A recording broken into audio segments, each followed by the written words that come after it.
reviews, discussions, and theories about films in horror, sci-fi, and genre.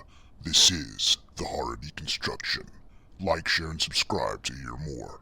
What's up, everybody? It's The Horror Deconstruction. You can find us on Instagram, Facebook, most likely on YouTube. Give us a like, share, and subscribe. Hit that bell icon. Hit that thumbs up. Let people know that you like the show with your host, Comp. And today's film in the 31 Days of Horror for October is The Witch Part 2, The Other One. A girl wakes up in a secret laboratory and meets Kyung-hee, who is trying to protect her from a gang. When the gang finally finds the girl, they are overwhelmed by an unexpected power. That is just a little drop of what actually happens in this film. It is directed by Park Hoon-jung, written by Park Hoon-jung. It is obviously a sequel to The Witch, The Subversion, The Witch Part 1, The Subversion, starring Cynthia, Min Soo-jo, and Kim Da-mi. So, this is a film that was obviously as a sequel to the film that we just spoke about yesterday, The Witch Subversion, a movie that I really enjoyed. It figured like an X-Men film that was the best X-Men film I'd seen that wasn't an X-Men film. And it was, I remember seeing it maybe 2019, and obviously it was labeled to have a trilogy in the first one because it was called Part 1. So I was like, okay, let's see what this, and the movie was, the first one is so really, really good, and I assume either you've seen it already, because why would you go straight into this movie, which is called a Part 2, and have not seen it yet, or just want to listen to somebody just stupidly talk about this film. And it was a long while. It's 2022, and it had just sort of recently released. I think it was actually, from the trivia for this film, was actually filmed and wrapped up in April of 2021, but did not come out until June of 2022. I did not see it until like August, or maybe September, August of this year, of 2022. And boy, oh boy, ooh boy, I had waited a long time. Because I was so impressed and loved the first film so much. Boy, oh boy, you cannot understand the disappointment that I had with this movie. So this film does not actually follow the original protagonist of the first film, Koo Ja-yoon. It follows a new character called Girl, played by the single-named actress Cynthia. She's actually good in this film. She doesn't have to do. I don't want to say she doesn't have to do much. She does a lot in this film. I'm just saying that her character does not get to do much other than kind of be quiet and alone, and then become like a destructive killing machine. And there's four factors trying to kill these psychic people. If it was sort of ambiguous in who the villains were. I mean, there were a lot of villains in the first one, but what the villain stood for. There was, in the first film, there was two factions. There was the people that created these psychic people, and then the other people that were trying to keep them in check and destroy them or hold them over, something like that. In this one, there's like, oh boy. So there are the people making these psychic children. There are people that are like almost army people that are sent to hunt them down. There's like this main protagonist character that she's like a military kick-ass character. I believe she is played by Park Yoon-bin. I believe that's the actress playing her. She plays like a badass military woman, excuse me. And I could be wrong, so I apologize for that. And then there's a section of shady people that hire these people that are obviously psychically powered, enhanced.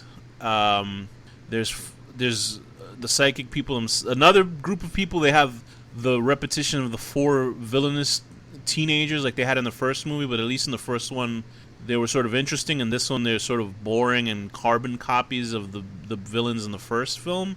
So there's a lot of bad people in this movie, a ton of them. And boy, oh boy, is this a watered-down sequel. I don't know if they had issues with the plague going on. I heard that might have, or I read somewhere that might have been an issue with the production of this film, that they sort of had to stop and rewrite the movie. But boy, oh boy, is this, it is, and I don't know if that is why the main character does not show up in this movie, from the first film at least. That was a really very big disappointment in this film, that we did not automatically follow that character throughout this sequel. I will try not to spoil this movie as much, but I have to talk about the stuff that bothered me a lot about this film.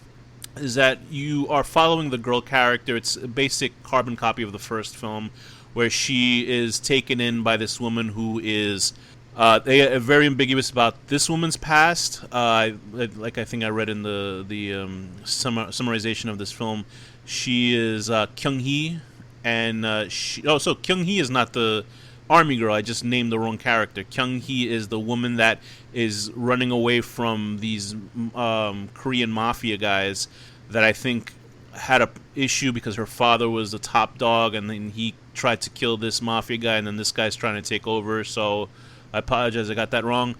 She's trying to escape these mafia guys, and that's like the first sort of psychic attack that happens in this film. And she takes her in. She meets her little brother, and you're supposed to believe that these three characters bond. You don't really get it because they only hang out. Like, I don't know how many days the movie takes place, or maybe 2 or 3, 4 or 5 days, and it's supposed to be some sort of resonant family that this girl never had. It's not like the first girl in the movie who actually lived with this older couple who raised her from a child up. This just seems to be a girl who just got out of this psychic research lab, and you're supposed to believe that she bonded with these people after 4 or 5 days. They treated her, I bet you, better than anybody did at the psychic facility, but it's just like they're trying to, like a Korean drama film, you know, if there's any danger that comes to this family, they're going to try to bum you out with it. But I didn't really, I was like, okay, fine. I understood because they were nice to her. They were the first people that were really nice to her. But you're not really, like, believing this sort of concrete connection between these people just because they feed her a lot. Girl does have some funny moments where she gets hungry and she eats a lot, sort of like an anime character from a Japanese cartoon, but or maybe I guess they do in Korean cartoons, I'm not sure.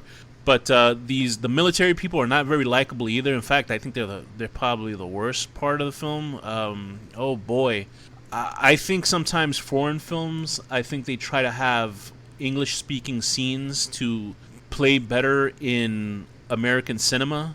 But I mean, if that's the case, then they would have just made the whole film in English, which I don't give a rat's ass because I watch the movie and I read subtitles. I like subtitles. It doesn't matter to me. But boy, oh boy, there is a character in this movie. The two characters, when they're speaking English to each other, I zoned out very quickly because you can tell English is not the first language of this one character, because some Koreans, you can definitely hear their English and it's perfectly attuned, but this you can tell is just like phonetically spoken. I might be completely wrong about this, but one character who is Korean and speaking English, and then there's another character who I believe is South African, who's the only Anglo character in the film. He's a white guy.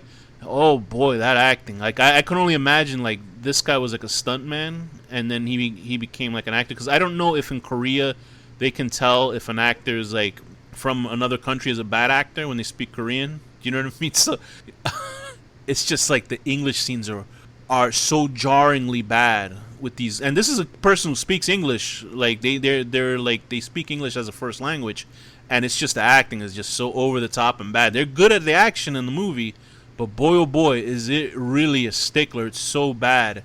The teenage villain psychic kids, I guess they serve their purpose, but they're sort of boring and they're not as, I guess they're menacing, but they're not as like memorably menacing as the kids in the first film.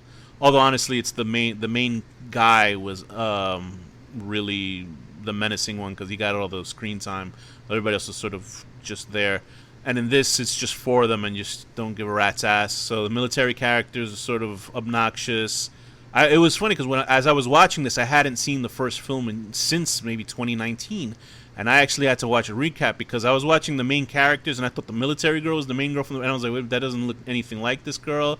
Because it had been 4 years since the first film, really. So I was like, there's no way this girl aged and looked this different. Like, her eyes changed and stuff like that. So I had to actually look it up online. And I was like, well, wait, the main character's not in this movie from the first movie. It's completely different other kids. And I was just like, oh, no. Because the first character in the first film, we mentioned in this movie a lot, Koo Ja-yoon is, a badass character, especially towards the end of that first film. And in this one, you're just like, where is she? I want to see her character. I want to see her fuck shit up and make all these bad guys pay. But it was just like, oh, she's not in this movie? Like, I guess they're setting them up for like a third film to meet up, I guess. So I'm not spoiling anything for you right now if you haven't seen it. I don't know. This isn't a recommendation of this movie. I think I will only be recommending this if you've seen the first excellent film. This is a very like crappy bridge film. And I don't. But the thing is, the third film is not out yet, and I'm cautiously optimistic because of the stuff that happens in the second film that will lead up into a third film. Cautiously optimistic because this second movie is not very good. It's okay, and that sucks. When you see a Korean movie that lets you down, that really fucking blows. Because I have such standards for Korean films because they're so good for the most part. That this movie is sort of like you know how when you saw The Matrix and you're like, oh man, this is great. And then you see The Matrix 2. They're not like the first, The Witch was like The Matrix, but it certainly was like I think is an entertaining film. But then like The Matrix Reloaded, and then you go, what the hell was this crap? And although the action scenes in The Matrix 2 are fucking great, the chase scene is one of the best car chase, my favorite car chase scene in any film of all time. And then it just went into The Matrix The Matrix, whatever the war of the third film was, whatever the hell that shit was called, and people just did not like that. And then, of course, it led to The Matrix Resurrections. The less said, the better of that fucking movie. So I think I don't know how this movie did in Korea. I think the first film did a lot of money in Korea. I don't know how much the second film did, because there's a lot of factors that are going against this film, as in I didn't give a rat's ass about anybody in this movie.